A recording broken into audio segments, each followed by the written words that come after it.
Hallelujah.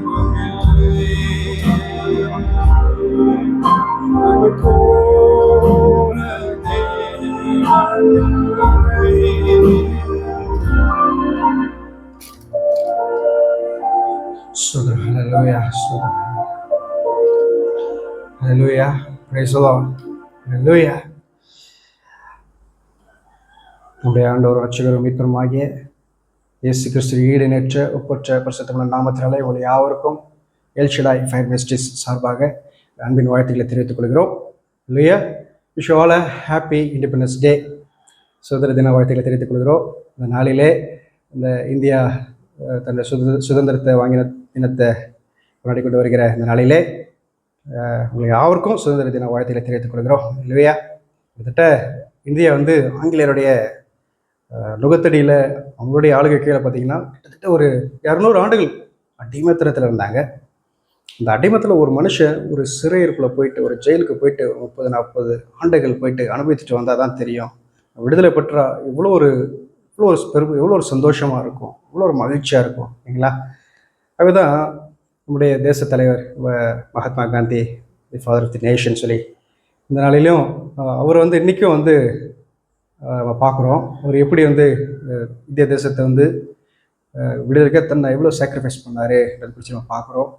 அதே போல் தான் வேதத்தில் போன வீடியோவில் நம்ம பார்த்தோம், கர்த்தர் அதிசயமான தேவன், ஆச்சரியமான தேவன், அவர் முதல்ல சர்வவல்லமை தேவனாக இருக்கார். அல்லேலூயா. சர்வவல்லமை தேவனாக கர்த்தர் ஆபிரகாம் என்ற ஒரு மனுஷனுக்கு தன்னை வெளிப்படுத்தினார்.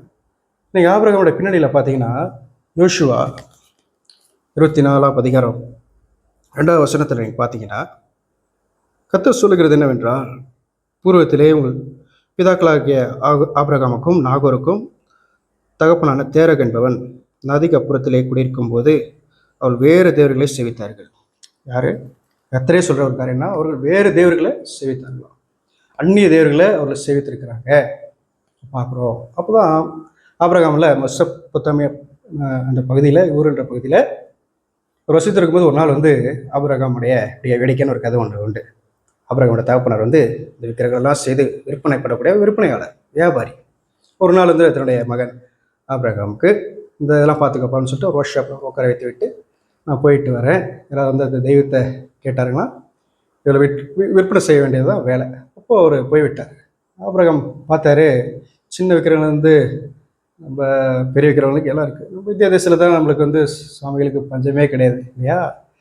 சூரியனை பார்த்தா வழிபடுவர்கள் உண்டு, சந்திரனை பார்த்தா, நட்சத்திரங்களை பார்த்தா, நல்லா பார்த்தா, எதுக்குமே சுவாமிகளுக்கு தெய்வங்களுக்கு பஞ்சமே கிடையாது இல்லையா? அதுபோல் ஆபிரகாம் அந்த குட்டி தெய்வத்திலேருந்து பெரிய தெய்வம் வரைக்கும் சிலையெல்லாம் அங்கே செய்து வைத்து விட்டு அவங்க தகப்பனார் கடந்து போய்விட்டார். அப்போது அவர் அந்த சிறுலேருந்து பெரிய சிலை வரைக்கும் நிற்கிற தெய்வத்தெல்லாம் போயிட்டு பார்த்து யோசிச்சார், என்ன பேசுமா சொல்லிட்டு ஒரு பக்கம் தலை இல்லாமல், ஒரு பக்கம் கை இல்லாமல், கண் இல்லாமல் எல்லாத்தையும் திருப்பி உடைத்து வைத்து விட்டார். அப்போது தான் போயிட்டு ஆபிரகாமுடைய தகப்பனார் கேட்குறாரு, என்னப்பா தெய்வங்கள் என்னது சுக்குனார தலைக்கே உடைந்து கிடைக்கிறது, சுக்குனார் இருக்கிறதுன்னு சொல்லிட்டு அவர் கேட்கும்போது அவர் சொல்கிறார், அப்படிப்பா இந்த தெய்வங்கள்லாம் நல்லா தான் இருந்துட்டு இருந்துச்சு. அப்படின்னு பார்த்தீங்கன்னா அந்த தெய்வங்களுக்குள்ளே நான் யார் பெரியவன், யார் பெரியவன் சொல்லிட்டு ஒரு சண்டை ஒன்று வந்துச்சு. சண்டையில் பெருசாக நிற்கிற இந்த சிலை இருக்க அவர் தான் எல்லாத்தையும் அடித்து உடைச்சிட்டாரு அப்படின்னு சொல்லிட்டு அடிக்க சொல்லும்போது அவருக்கு உடனே கோவம் வந்துச்சு. ஆபிரகாமுடைய தகப்பனுக்கு, இப்படிப்பா ஒரு சிலை பேசுது, இப்படி ஒரு தெய்வம் இடிச்சு சிலை வைப்பணும், அவனுக்கு இது இல்லையா, அறிவு இல்லையான்னு சொல்லி கேட்கும்போது சொல்கிறான், பேசி பாருங்க, உண்மையான தெய்வம் எப்படிப்பா சிலையில் ஒரு தெய்வம் என்று சொல்லிங்க, எப்படி பேசும்ன்று சொல்லிட்டு அவர் சொல்கிறார். ஆகவே தான் சிறு வயதுலேருந்து ஆபிரகாமுக்கு தெய்வனை தேடக்கூடிய ஒரு நல்ல ஒரு இருதயம் அவருக்குள்ள இருந்துச்சு. நல்ல தேவனை தேடுதலான ஒரு வாஞ்சனால தான் தேவன் தன்னை முதலாவது ஆபிரகாமுக்கு சர்வ தேவன் என்று வெளிப்படுத்துறாங்க. கர்த்தர் பார்த்தீங்கன்னா உங்களை அதிசயங்களை காணப்படி செய்யணும்னு சொல்லிட்டு மீகா 7:15 நம்ம பார்க்குறோம். கர்த்தர் அதிசயமாக நடத்த அந்த தேவனை நம்ம குறித்து பார்க்குறோம். ஏனென்றால் ஒரு சர்வவல்லமை தேவன், அவருடைய நாமமே அதிசயம். அவருடைய ஓங்கிய போய்த்தனால பலத்த கையினாலும் இஸ்ரவேல் ஜனங்களை எகிப்தின் அடிமைத்தன வீடாகி எகிப்திலிருந்து புறப்பட பண்ணி விட்டுவித்தார். இப்படி இந்திய தேசம் பார்த்தீங்கன்னா 200 ஆண்டுகள் பிரிட்டிஷ்க்கு அடிமைத்தனத்திலும் நுகத்தடியிலும் இருந்தாங்க.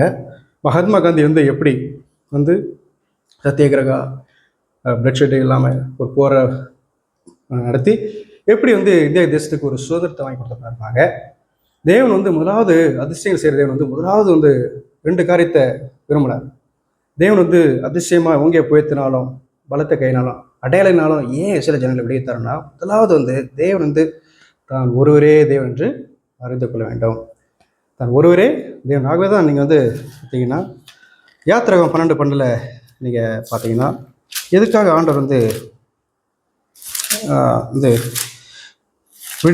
அற்புத நாள் அடைகளால் இந்த ஜனங்கள் விடுவித்தார் பார்த்தா, இந்த யாத்திராகமம் 12ஆம் அதிகாரம் அந்த 12வது வசனத்தில் கடைசி பகுதியில் நீங்கள் பார்ப்பீர்கள்னா, எகிப்து தேவர்களின் மேல் நீதியை செலுத்துவேன் நானே கர்த்தர். எகிப்து தேவர்கள் மேல். அப்போ எகிப்து பார்த்தீங்கன்னா ஒரு நைல் நதியை ஒரு புனிதமான தெய்வம் காத்து வருகிறதாகவும் தன்னை சூரிய கடவுளாகவும் எல்லாமே ஒவ்வொரு துஷ்ட தேவர்களும் அங்கே இருந்தாங்க. அப்போது அந்த துஷ்ட தேவர்கள் மேலே நானே சர்வவல்ல தேவன் என்று.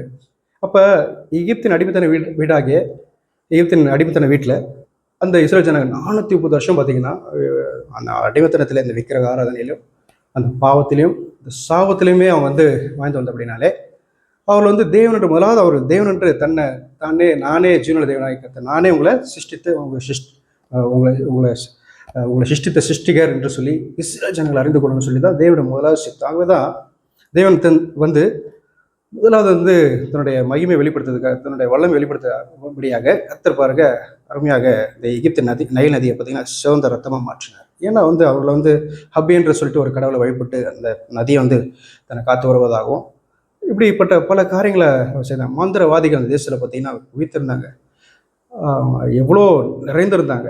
தங்கள் மந்திரவாதத்தினா அடையாள வித்தங்கினாலும் என்னென்னமோ செய்து கொண்டு தன் அடிமைத்தனாங்க யாரும் தெய்வம் இல்லாத போல காட்சி அளித்தாங்க. ஆகவே தான் தேவன் வந்து மோசைக்கு வந்து தன்னை வந்து வெளிப்படுத்தும் போது, நீங்கள் மோசே இந்த யாத்திராகமம் நீங்கள் நேரம் போதாது அப்படின்னாலே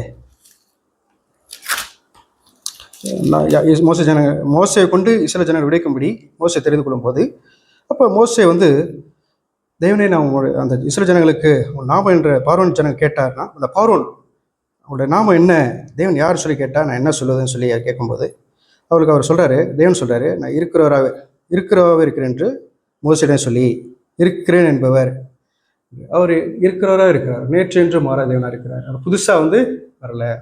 ஆகவே தான் பார்த்தீங்கன்னா ஏசாயா 43 அதிகாரத்தில் நீங்கள் 10வது வசனத்தை வாசிப்பீங்கன்னா, ஏசாயா, நானே அவரென்று நீங்கள் உணர்ந்து என்னை அறிந்து விசுவாசிக்கும்படிக்கு நீங்களும் நான் தெரிந்து கொண்ட என் தாசனும் எனக்கு சாட்சியில் இருக்கிறீர்கள் என்று கர்த்தர் சொல்கிறார். எனக்கு முன் ஏற்பட்ட தேவன் இல்லை, எனக்கு பின் இருப்பதும் இல்லை. ஆகவே தான் எனக்கு பின் இருப்பதில்லை, நான் தேவன் சர்வவல்லமை தேவனாக இருக்கிறேன், கர்த்தராக இருக்கேன்னு சொல்லிட்டு இஸ்ரவேல் ஜனங்களை அறிந்து கொள்ளணும். அதே சமயத்தில் எகிப்து பார்வோன் பார்த்தீங்கன்னா ரா என்ற ஒரு கடவுள் சூரியனுக்கு பிறந்ததாக சொல்லி, நான் தான் தெய்வமாக மாம்சத்தில் இருக்கிறதாக சொல்லி அவனை தன்னை வழிபடும்படிக்கு அடிமைப்படுத்துறது, தன்னை ஒரு தெய்வமாக நினைத்து கொண்டு வந்த அவனுக்கு விரோதமாக தான் தேவன் வந்து நானே சர்வவல்லமை தேவனாக வெளிப்படுத்தினார். அவனை வந்து ஒரு சூரிய கடவுளாகவும் எல்லாத்துக்கும் மேலே ஒரு தேவனாகவும் இருக்கிறனால தான் அவர் நாமத்தை சொன்னார், இருக்கிறாகவே இருக்கிறேன் என்று சொல்லி. ஒருவரே வானத்தை விரித்து, ஏன்னா வானன்றது அவருடைய சிங்காசனம், பூமின்றது அவருடைய பாதப்படியாக இருக்குது. ஆகவே தான் பெரியமான தேவ ஜனங்களே, முதலாவது தேவன் கர்த்தர் இஸ்ரவேல் ஜனங்களுக்கு தன்னை தேவனாக வெளிப்படுத்தணும். இன்னொரு பக்கம் பார்த்தீங்கன்னா எகிப்தியர்கள் அவர் தன்னை துஷ்ட தேவர்களாகவும் தன்னை பாருங்க முதலைகளை கொண்டு வணங்குவார்கள். அந்த தவளைகள்லாம் பார்த்தீங்கன்னா ஒரு தெய்வத்துக்கு சமமாக தன்னை எடுத்து வணங்குவார்கள். ஆகவே தான் கர்த்தர் தவளையினால் வாதித்தார். அப்போ பாருங்க, இந்த தவளையெல்லாம் போயிட்டு ஒரு அந்தர் பெல்ட்டி அடித்து சும்மா பார்வை மேலே ஏறி நிற்கும்போது எச்சல் இருக்கும்போது எப்படி வாய்ந்திருப்பார். என்னடா நம்ம வந்து ஒரு தெய்வமாக வழிபட்ட ஒரு சுவாமி வந்து தவளையை வந்து நிற்குதுன்னு சொல்லி இவ்வளோ இது இருக்கு, எவ்வளோ அதிர்ச்சி அடைஞ்சிருப்பாங்க. ஆகவே தான் கர்த்தர் தன்னுடைய பலத்த செயலினாலும் அடையாளனாலும் ஓங்கிய புயத்தினாலும் எகிப்தின் அடிமைத்தனத்தின் இஸ்ரவேல் ஜனங்களை மீட்டெடுத்தார். அதாவது நம்ம கர்த்தர் மெய்யான தேவன் என்று அவரை நம்ம அறிந்து கொள்ள வேண்டியது ரொம்ப அவசியமானது இருக்குது. ரெண்டாவது பார்த்தீங்கன்னா அவரையின்றி வேறு தேவனே உலகத்தில் இல்லை. ஆகவே தான் ரட்சகர் மீட்புறமாக கிறிஸ்து இயேசு உலகத்தில் வந்து நம்ம ஜீவன தேவனாக வெளிப்பட்டு நம்ம ரட்சகர் ஒருத்தர் தான், வேறு தேவனே இல்லை. ஆகவே தான் கர்த்தர் நாளையில் ஒருவேளை முஸ்லீம் சகோதராக இருக்கலாம், இந்து சகோதராக இருக்கலாம், யாருக்காக இருந்தாலும் அவர் மாம்சமான யாருக்கும் அந்த ஜீவன தேவனாக கர்த்தராக இருக்கார். ஆகவே இந்த நாளிலே